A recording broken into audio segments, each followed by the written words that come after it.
compact, high-performance passenger cars, mobile phones featuring ever more complex functions, and manga comic books.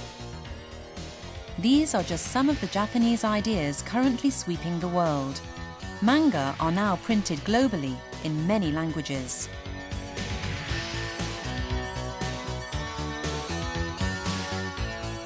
All these things are products of the Japanese spirit of seeing constraints and restrictions as a spur to creativity. The success of manga is a good example. Over 1,000 million manga books and magazines are sold in Japan each year. When a popular manga magazine is published, station kiosks and bookshops go into extra high gear. There are manga for all age groups. One weekly magazine for teenage boys sells up to 3 million copies per issue. There are thought to be as many as 20 million regular manga readers.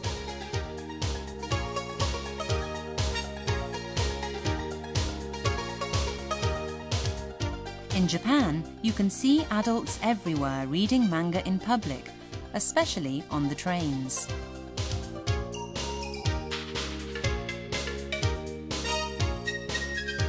Many manga are far from childish. They are used to present any and every topic, from history and economics to literature. Even government white papers have used manga to get their message across.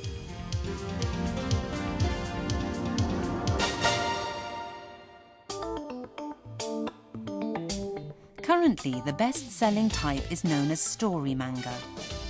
First developed by Japanese cartoonists, these feature complex characters and unpredictable plots that gradually unfold as the story progresses.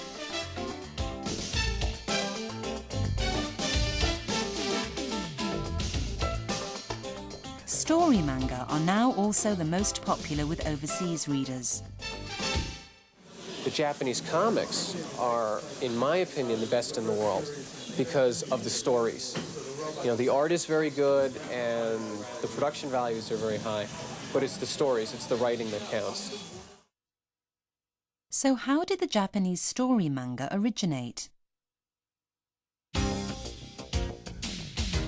New Treasure Island, written by Tezuka Osamu just after the Second World War, is considered the prototype. It featured wholly new techniques and sold over 400,000 copies.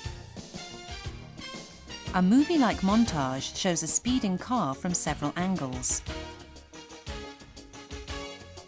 A series of frames zoom out from a ship to show time passing. There's a reason for the movie resemblance. Working in the deprived post-war period, Tezuka was trying to create a world as dynamic as the movies using just pen and paper, all he could afford. Japanese manga after Tezuka mostly told a story in a consecutive series of pictures.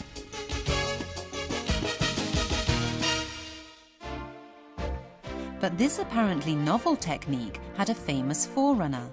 In the 1800s, Katsushika Hokusai experimented with cartoon techniques. A cannonball shoots out with enormous force. We turn the page and it strikes a giant fish. In these sparrow dance pictures, Hokusai skillfully captures each instant of motion.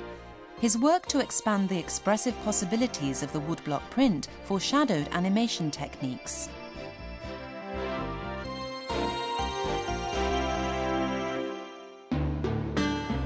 The Great Wave of Kanagawa is one of Hokusai's best-known works. Made using separate woodblocks for different colours, these prints are known as ukiyo-e. Behind the wave, we see a tiny Mount Fuji in the distance. And in the foreground, the giant wave swoops down, made real by a boldly dynamic composition. In the late 19th century, Western painters were astonished by Hokusai's technique.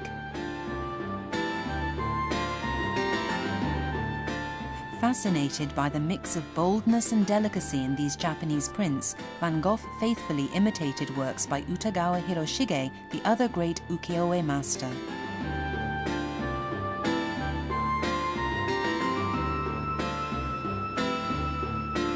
Ukiyo-e first appeared in the Edo period as low-priced popular illustrations. They used multiple blocks carved individually to print each color. Art competed with economics as printers strove to achieve better effects with fewer blocks. In this famous work, Hiroshige uses the graded shading technique called bokashi, overlaid 6 times to achieve the delicate effect of a summer shower.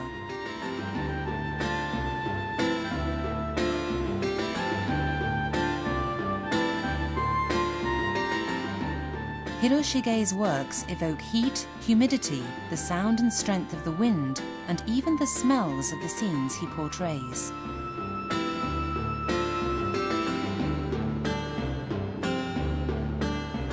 Woodblock prints are limited by the size, colours and methods of representation possible. Ukiyo-e artists develop techniques of line, figure and colouring to create works of great originality and beauty. Ukiyo-e is another example of how the quest to overcome limitations can result in great art. Bonsai, of course, is the ultimate example of an art flourishing within strict limits. The goal is to create a whole world within the confines of a pot or tray. Nature is used as a model, but the skill of the bonsai artist is to create a natural beauty that transcends the real natural world.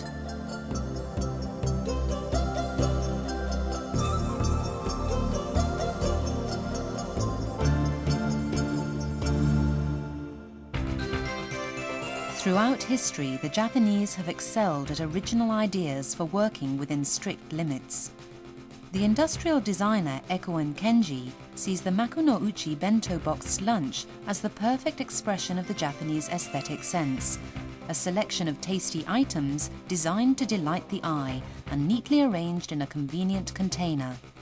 Everything you need, packed into a tiny space with an overall effect of harmony and beauty. These traditional skills enabled Japan to overcome its lack of natural resources and lead the world in products like large-scale integrated circuits, compact cars and cameras, and consumer electronics. Small but powerful, small but beautiful. Limitations and restrictions can actually be a spur to creativity.